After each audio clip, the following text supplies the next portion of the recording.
I'm Mick McCarthy. And I'm Tony Pulis. And welcome to The Managers. Aston Villa. They are in some run of form. Their work rate up and down the pitch with the ball and without the ball is fantastic. Running around, making tackles, winning challenges, getting up and down the pitch, being aggressive. I get fed up of being on this programme with you. Dinosaurs, Mick. And how well Moyes is doing. You know, Everton are already having one of the best seasons in years. Well, I wonder what West Ham supporters are thinking now. More Salah. What do you reckon? Expectation that Salah goes in January? If the results don't improve, is the manager going to go and Salah stay? Or is Salah going to go and the manager stay?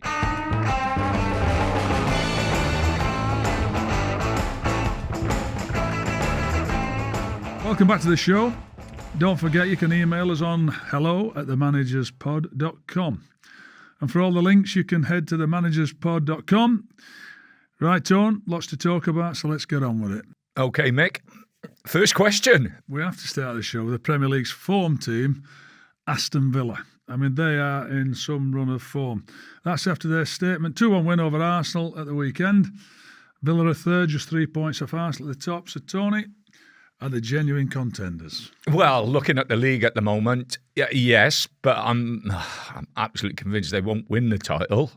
But the way they're playing, what is it? 9 out of 10 wins. 9 out of the last 10 matches in the Premier League. They lost the first couple of games, didn't they? Having had a dodgy start to the season. No, I know, but they've done fantastic. I think the manager is. It looks as though he sorts it all out from the beginning. His organisation of the team, the way they play, and they play almost 4-2-2-2. You know, with the two wide players coming inside the pitch, and they'll outnumber you. But their work rate up and down the pitch with the ball and without the ball is fantastic. And I think that has been the difference, Mick. I think they've really got the bit between their teeth. Running around, making tackles, winning challenges, getting up and down the pitch, being aggressive. I get fed up of being on this programme with you. Dinosaurs, Mick. They were Dinosaurs. different classes. The game was fabulous. A great game to watch. Yeah. Because both teams were trying to win it. Yeah. Both teams were putting crosses in the box. Both teams were trying to pass into the box and have chances. I loved it. It's one of the best games I've seen all season. I really did think, I know there's European games this week. I think the team that Arteta started with wasn't his strongest team. And I think going to Villa and the run they're on and everything else, they needed to start with their strongest team. I think that gave Villa the impetus. And then after half time, I thought Villa were the better team first half. And then you get half time, Mick, as a manager, when half time comes, you don't want it to stop if you've got the momentum. It just kills everything. And Arsenal started well second half, and I thought when they got the goal, they'll go on and win it. But fair play to Villa, they never stopped. And the pace they've got in the team, the midfield player at the moment, is just absolutely. I think he's fabulous. And I really do think he's a massive, massive contender for a starting position in the England squad. I'm just looking and thinking, after a dodgy start, then he come back, and I think about Unai Emery, how he was suffering at the time. He must have been happy after that result, having been at Arsenal, of course. So, as a manager, when your team is in such red-hot form, I've had it occasionally when my team was in red-hot form. Only occasionally, but anyway, I did. Well, like I say, I think he's got players, Mick, like Rodgers, who were absolutely on top of their game. Yes, absolutely. They look full of confidence. They're, as you said, they're running around with the ball and without the ball, getting up and down the pitch. And they look a very, very well organised, well-disciplined Premier League team. And they got goals. Yeah, you talk about Rodgers there, because I would remember being asked, his agent, and he was on loan at Lincoln. And I went to watch him at Oxford.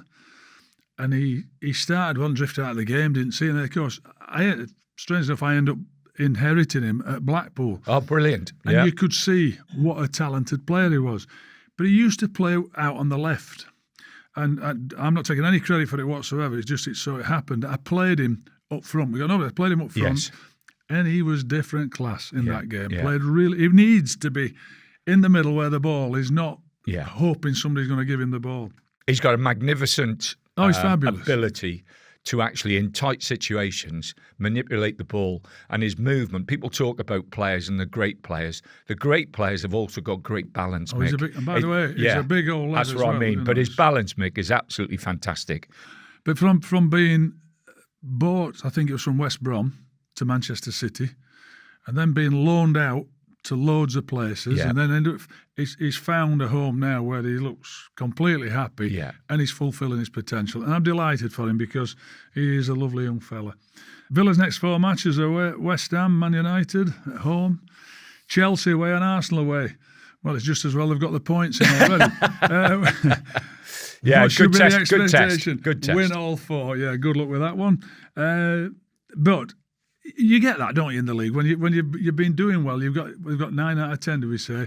And then all of a sudden you get these run of games coming, and it's. Oh, Mick, I can. But if you're playing that well and winning, you fancy yourselves against anybody. I can remember, and you most probably the same. I'd be in America and we'd have teletext the fixtures when we first got into the Premier League with Stoke. First 2 years, I'd be out in the States and the teletext had come through. In the first 6 games, you got Man United, Chelsea, Arsenal, Tottenham, and whoever, and you think, oh my God, where are we going to get our first point from? But you do. Somehow it happens that you scrape a point here or scrape a win there. And I think Emery's most probably gone through that at the beginning of the season, looking at it and thinking, where are we going to get this momentum for us to get going again? And they found it, and they've been brilliant. Well, when you've got that momentum, it does seem it carries on, doesn't it? Until it doesn't, of course. And that would be a quick word on Arsenal. Having lost that game, we've waxed lyrical about them on the podcast. But they've had a bit of a stumble in recent weeks. What do you put that down to? No, like I say, I thought his starting team. I was a little bit surprised with the starting team. And how can we criticise the manager who's at the top of the Premiership? But I thought that was a little bit, leaving the big striker out at the beginning. I like to have that target man, that someone you can bounce things off. Yeah. He's a threat up there, and he runs as well, so he forces the back 4 backwards and leaves a little bit more space. I don't think they had that first half. Second half when he came on and they scored, like I said, I thought they'd go on and win the game, but full credit to Villa for seeing it out and scoring the winning goal. We both know though it's highly unlikely that you're going to win all the games. You're going to get beat in some, you get caught up. The amount of games that they have to play, they're in I still think they're the team. Yes, I still think they're the team. I do. Well, let's have a chat about Leeds United, which is be more than happy to chat about them, having seen Daniel Farke's a lovely guy. I met him at the end of last season, had a good chat with him. And when the thought was that they might be replacing him, I thought, that's just ridiculous. And then he's one of those managers that's always seemed to be, they're talking about he might be going. So the performance against Manchester City was brilliant, and then the 2 results they've just had, incredible how they've come back and got the results. So I'm delighted for him, but what do you reckon? Everything for me, for Leeds, everything is determined at what they do at Ellen Road. Yeah, Manchester City, Chelsea and Liverpool. Yeah. We just talked about playing the top teams. Yeah. Fantastic. I just think Ellen Road is such... the supporters make it such a tough place to go. And then the players have got to play to the crowd. And they have to be in people's faces. And I think the last couple of games, I think they've really been up for the challenge. Not just playing football, but for the challenge. And they've really got after people. And that brings energy to the football ground, to the players on the pitch. And you won't get a more passionate crowd than the crowd you get at Ellen Road. And their results and their future will depend on what they do at Ellen Road. Not away from Ellen Road, but what they do at Ellen Road. Yeah, there's a suggestion like, they might be up for it at home. I think they're up for it all the time, but they've just got that crowd behind them.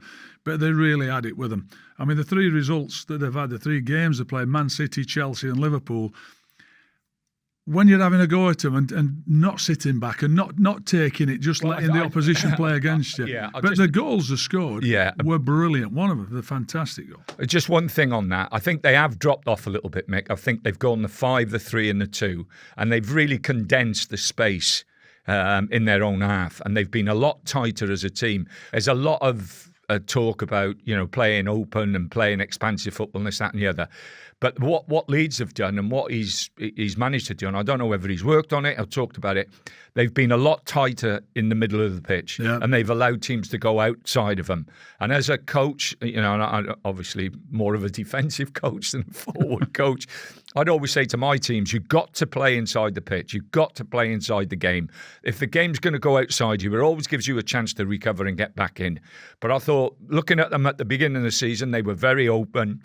You know, Daniel likes to play expansive football. A fair credit to him. He's gone back. They've really condensed the areas that are vital. And they've always looked a threat on the break. We're playing the two up there, Mick. They've looked a threat. So hopefully, fingers crossed, mind, they've got a really different game and a tougher game at Brentford on Saturday. Yeah, well, that's the expectation comes from everybody then, because you've done well against Manchester City, Chelsea and Liverpool. They go to Brentford. I'm not saying the players do, but everybody else thinks, it's only Brentford. Well, we know what Brentford are like at Brentford. Is tough as anybody. Yes. But you're right about that, about sending them on the outside, because how many crosses do you have to deal with now? Everybody's coming inside the pitch, Mick. Yeah. Even the wide players come inside the pitch.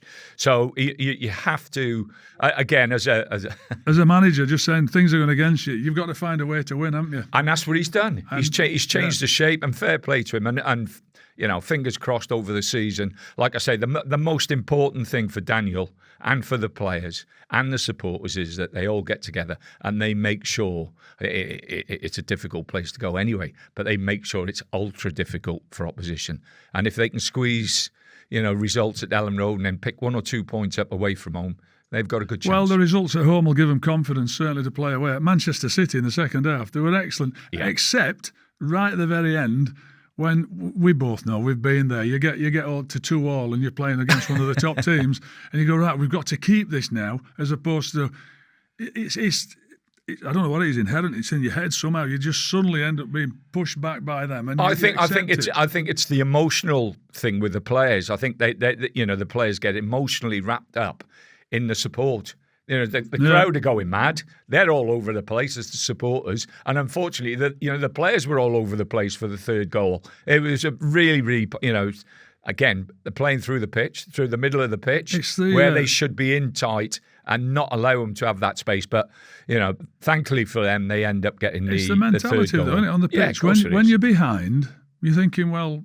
we've got to get back in this game and suddenly find something that gets you at it. When you're in front and it gets a tough game, you're thinking, well, we can win this. If we win this 1-0, and suddenly that little bit of, you're drawing and you're getting a point against the top teams. Well, I'll tell you my thing. And it's difficult to get that view onto players, though. I don't think we produce leaders in this country like we used to. I think there was players in my time and your time as well, Mick, that you can pick out, whether I played with them or managed them, players who would pull people together and go, hey, listen, for 5 minutes now, just stay inside the pitch. And if they weren't doing it, they got told they weren't doing it. It's almost a shame now if you shout at someone. It's almost like a black mark if you tell someone off. And I think we need that, Mick. It's a professional football game. It's a game where it needs winners for you to win. John, you and I keep both saying we're not likely to go back into it. You said definitely not. I think probably that's the reason why. Asking players and not telling them players, or shouting at players, or being demanding out of them. The Managers with Mick and Tony is powered by BOYLE Sports, the home of the early payout. And why is BOYLE Sports the home of the early payout? I hear you ask. Well, with BOYLE Sports, if your team goes 2 goals up, you win. Job done, you're getting paid out. Singles, ACCAs, bet builders, it's all covered. And this also means that we need to reconsider some crucial games across your careers, Mick and Tony. In fact, I'm going to take you back to the Britannia Stadium, Halloween 2009, the first time Mick McCarthy meets Tony Pulis in the Premier League. Stoke go 2-0 up.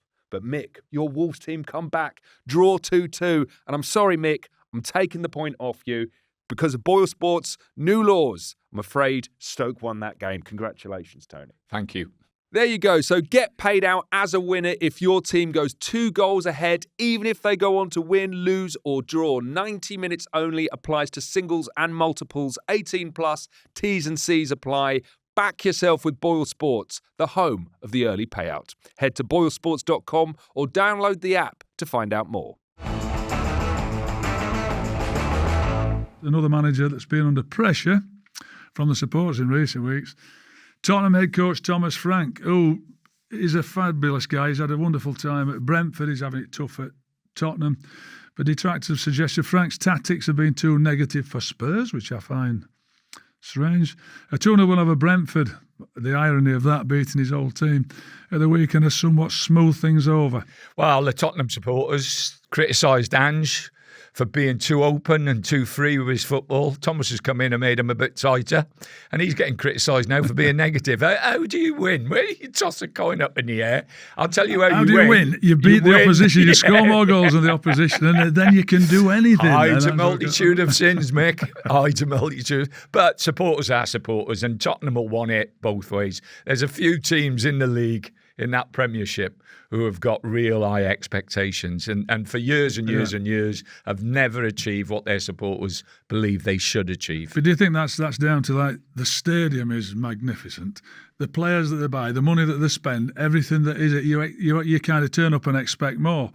But I think if they leave Thomas alone, because they won't leave him alone. Were they too expensive on the hands? They've got qualified for the Champions League. They've done brilliant, but you've got to tighten it up. If you keep giving goals away, we'll get onto other teams who are doing that at the minute.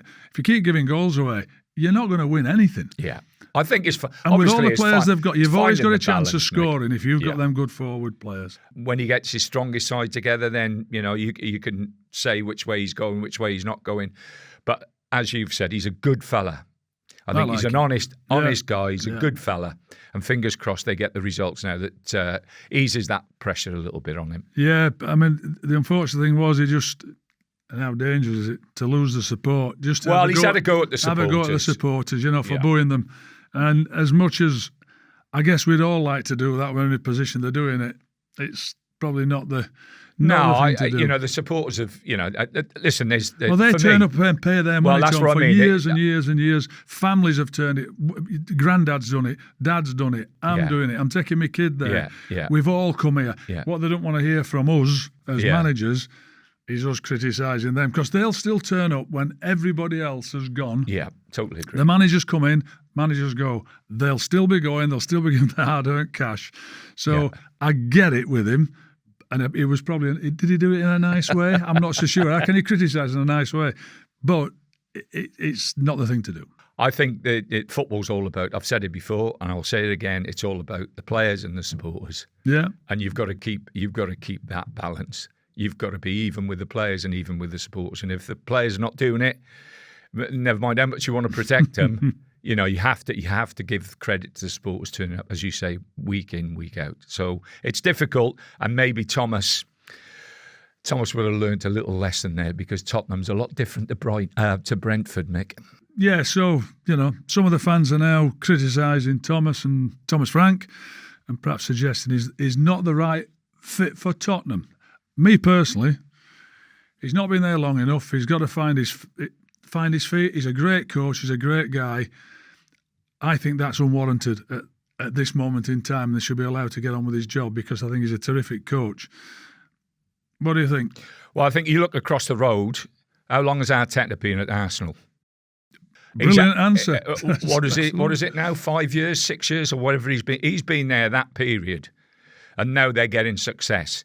Thomas has been there a couple of months. And supporters it's the instant thing that we always want now in this world that we live in, Mick. It's and it's, for me, it's wrong. You've got to give him time to put together what he believes will be a team that can win week in, week out. He's a great lad. He's shown his qualities at Brentford over the years. Give him the opportunity and give him the chance. And like I say, I know supporters will get frustrated with results. Results are not going. They'll get frustrated with the performances. But for goodness sake, or is it how many games? 12, 13 games in the Premier League so far? Yeah, something like that. It's ridiculous. And I keep saying it. When I first come in the game, I was told by a very, very experienced manager, you need 3 years to turn a football club around. You need the first year to assess what the club is about. You need the second year to get your changes in and to promote it the way you want to promote it. And then the third year, hopefully you get success. If you don't, then you're out. Now, 3 months. Well, you're saying that, and I look at it and I think that because he was at Brentford, and I go, Brentford, it's not Tottenham, is he the right fit for that? Give him a chance, as you're just saying. where did Alex Ferguson come from for Manchester United? Was it Aberdeen by any stretch of the imagination? Yeah. So, but for us, well, remember the game when they ended up winning the cup final and they won the game in the last minute. And the Forest game was a big game for Alex. Yeah, so it suddenly Mark drops for him. Scored. Yes, yeah. But they start looking for things and give somebody a bit of a chance. And let me tell you, it'd be a lot easier for him if he gets the support and that at least warmth and good feeling towards him. I'm going to go to supporters there, Mick, you. Me? Well, I don't think I've got any now. The wife, the kids and all that. I don't say too much about them. But give him a chance anyway. Yeah. And he's a great guy. And I sincerely hope it works out for him. Right, John, we'll move on to Liverpool, which I'm sure is a subject is being spoke about all around the world, you know. Yeah. We thought, because we both tipped them to win the league. Yeah. They'd won it in end of March, April last year, and we thought it was going to be the same. Just shows you what we know and what football does to you. We thought that win at West Ham last week had got them back on track, but they've stumbled again against Sunderland and then Leeds at the weekend. But of course, the biggest talking point at the moment is this rift between Mo Salah and Arne Slot. You know, Salah went public saying he's been thrown under the bus. Yeah. And his relationship with Slot has broken down. As a manager, well, I can tell you what I'd do. I will in a minute. As a manager, I'll ask Tell you. me before I get going, Mick. I know, I think it would be a similar place. As a manager, what do you do when a player goes public like this against you? I remember a time when they would not have been allowed to do it, and the club would have took fined them. I mean, they'd have been fined. How do you find somebody on that amount of money? I have no idea. Yeah. You know, Mo Salah is, and I've got the greatest respect for him as a player. He's heading to the Africa Cup of Nations on December 15th. What do you reckon? Expectation that Salah goes in January? Or will he stay? The big thing for me is that if you're going to do, if this has broken down, then you keep it within the club, or you try and keep it within the club, and then you deal with it as you go along. Obviously, now it's become public. So that's gone already. Yeah, lots of people are saying now, you know, come the transfer window, you know, if the results don't improve, is the manager going to go and Salah stay, or is Salah going to go and the manager stays? So, listen, I know you would never play him again for what he said. I understand that, Mick. My big thing is that I really do think. Well, that's not quite the case. Go on, tell me. Well, you've got to get a relationship with him, and I'm not going to react like that at that one thing. Yeah. But there was somebody said on TV yesterday about they should have been sat down and chatted to him and told him that he's not. Surely Arne Slot's been speaking to him and sitting him and telling the reasons why. I don't think that Mo Salah's. I love him as a player, and I think everybody does who's ever watched him at Liverpool over the last 5, 6, 7 years. But if you're not playing well, you can't say I've earned my right to play. You earned your right to play every single season when you come back, and I don't think he's played particularly well. And I know, having done it with players not as big names as Mo Salah, but I sat them down, had to talk to them. You might have fallen out with them, but the upshot of it is you want the team to win games, which makes it tough for Slot because he's not winning. Yeah. But he's made it really difficult for him now. This is my take on it. The most important thing as a manager is get results for your football team. Absolutely. Forget all the personalities and whether you like someone or don't like someone. Your job, you're being paid by the football club to win a game of football. Mo Salah is being paid by the football club to play it the best he possibly can. Can I just interrupt? Because I guarantee you, I haven't, about whether we like someone or not. Yeah. I've never had that where I haven't liked them. Yeah. And I've never certainly not done that because I don't like them. Yeah. Other reasons, yes. But all my players, I've loved them, had my arms around them, wanted to play, protected them from all sorts of things. But I think there's another caveat. But if they're playing badly, you have to do it for the team. But there's another caveat here. You know, Slot has brought in and Liverpool have brought in 3 very, very expensive players. Yes, they have. And none of them have lived up at this moment to what they thought they were going to achieve. So, we looked at the ones they lost on: Nunes, Diaz, Trent, and God bless Jota. Yes, because he was a great player for them, and you know I'm sure that has. But the thing is, Slot they've not replaced them with good players as well. Not yet. Not yet. Slot, as what's name has put his flag to the mast and said, "These are the players I want." Liverpool have backed him, spent an absolute fortune, and I mean a fortune backing him. They're all forward players. So he's got a responsibility to the people who've given him that money to show that they're the right players for the football club. So that is another maybe stumbling block in the relationship with Salah. He might be looking at them, and he might have thought Salah was going to leave anyway at the end of the season, because the contract talks are going on and on and on and on and on. Must have been his decision to keep him, surely. Mick, whether it was Slot's the club, whether it was the clubs or Slots, I'm not sure. We don't know unless we speak to Arne. We don't know what position he's in. The problem he's got, or the issue he's got, he's not winning. Correct. So everything that goes wrong at that football club, all arrows, all the guns, are going to be pointed at his back. And he's going to have to work this out. And like I say, I forget about personalities, forget about whether you like someone or don't like. For me, if he improves the team or helps the team to win on a Saturday, you wash that away and you play him. And that's what I think maybe has been lost in all this stuff that we've been talking about. Salah's not happy, Slot's not picking him, this is not going on. What people haven't talked about is Liverpool Football Club. They are such a fantastic football club with a fantastic base of supporters. The supporters will be looking at it and they'll have their different views, but at the end of the day, Mick, this is about Liverpool Football Club. It's not about two individuals. These two individuals have got to understand and realise the football club are paying them to get results. And that's what they need to do. Get results. Get their heads down, get their heads together and get results. Now, if that means... we know getting results repairs pretty much everything. Yeah, well, it hides a multitude of sins. And this could all, if they were winning, this still could have been going on behind the scenes where Slot doesn't fancy him or Salah don't fancy playing for Slot. It could have been... And if they were winning, Mick, nobody would be talking about this. It comes up when you're not winning games. It certainly does. And it's not easy when you're having a ruck with one of your best players. Yeah. That really does make it difficult for you. If you're owning that football club, the finances, the money that Salah would have been on, the money that they could have got if they'd have sold him, all that it's a business now, mate. Let's not kid ourselves. Football's a massive, massive business. Oh, yeah, absolutely. And the owners will be looking at it and thinking, hold on a minute, this player, we've given him the biggest contract he's had at this football club. We've most probably turned down a lot of money for him, and now all of a sudden that all could be falling away. Yeah, no. This podcast is called The Managers. So we're both being managers. All I know is that having Mo Salah coming out and saying that has just heaped so much more pressure on the manager. Yeah.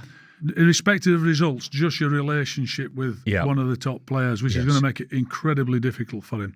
So, I'll tell you what, let's have a few words about the blue side of Merseyside, shall we? Who after yesterday's result, I'm sure is a lot happier place. And how well Moyes is doing. Everton are already having one of the best seasons in years and look like a real contender for the European spots. What a job Moyes is doing. I thought there's a swagger about him, but I thought he was great there because he said he doesn't want to be fighting against relegation now. He wants to be fighting for the European spots. But then he says, we might not just be there yet. So I thought that was a cute move, Moyes. And you know what? You've got to do that. When it's going well for you, you have to do that. I tell you what's really nothing good. seems to faze him. Even his own players fighting, he just takes it in his stride. He's brilliant. Come on, he did a great job at West Ham. I wonder what West Ham supporters are thinking now. You've got the job that he did at West Ham and the job he's now doing at Everton. He's a top manager, Mick. We've known him over the years. I managed against him when he started off at Preston when I was at Gillingham. So I've known him a long, long time. He's top draw. He knows how to win football matches. He knows how to put teams together. He makes them very competitive, very difficult to beat. And he's worked at football clubs that have given him the time to improve his team over a period of time. The great thing about Everton's results this year, especially at home, it's a new stadium.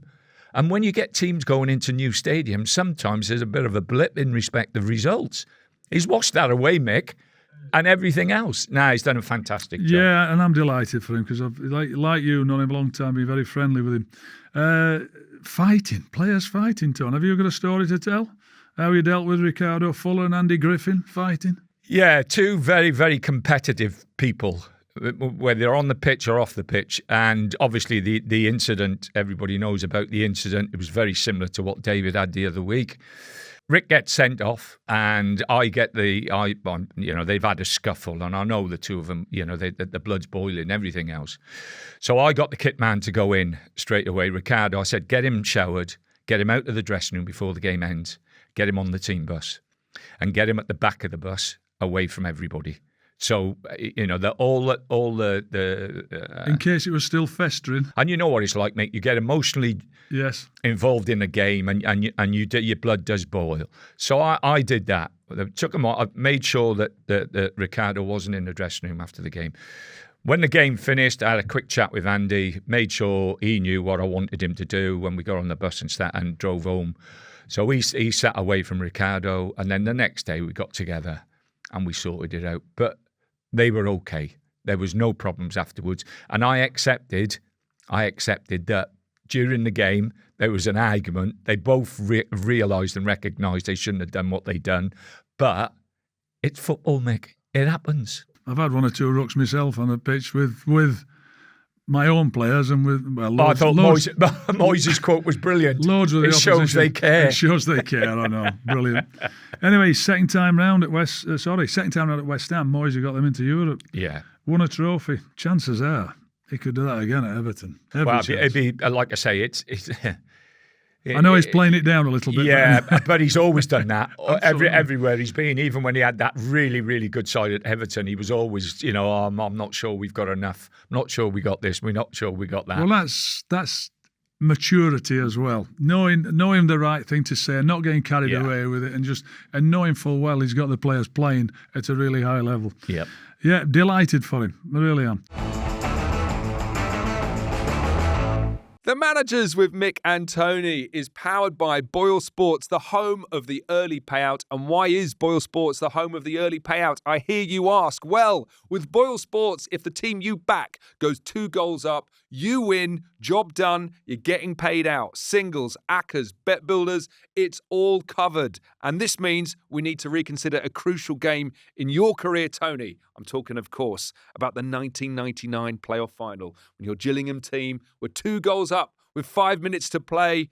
Obviously, that means, in the eyes of BOYLE Sports, you have now won the second division playoff final, 1999. Congratulations. Thank you very much. And also, West Ham won the 2006 FA Cup final, which is great. And commiserations to Liverpool for not winning the 2005 Champions League. And obviously, now Gillingham have won the 1999 second division playoff final. Commiserations to Nicky Weaver and Manchester City. Yes, get paid out as a winner if your team goes 2 goals ahead, even if they win, lose or draw. 90 minutes only. Applies to singles and multiples. 18 plus. T's and C's apply. Back yourself with BOYLE Sports, the home of the early payout. Head to boylesports.com or download the app to find out more. Right, Tony, time for our predictions again. You are 35-31 in the lead at the moment. So, long way to go, Mick. Long way to go. Absolutely. Go on, anyway, give us yours. Right, this weekend, Birmingham to beat Charlton. Birmingham have been very, very good at home. Charlton had a good start. They've dropped off a little bit. I think they've picked up quite a few injuries. So I think that's going to be a tough game for Charlton, so I'm going Birmingham. Bolton have got Exeter. I don't like that journey from Exeter to Bolton, Mick. Exeter to anywhere, mate. Yeah. So I'm just giving the edge to Bolton there. Obviously, they've had a good season so far, and they'll want to continue it. Walsall-Cheltenham is almost like a little derby there. It's not that far away from Cheltenham, not that far away from Walsall. Walsall, obviously, are doing exceptionally well, and I think they'll have too much for Cheltenham. And my last one is the Scottish one. It's Hearts to beat Falkirk. Hearts had a fabulous result against Celtic this weekend. I hate to say it, but they did, and I think they'll go to Falkirk and they'll win that game. So £10 returns £66.46, including the ACCA boost from BOYLE Sports.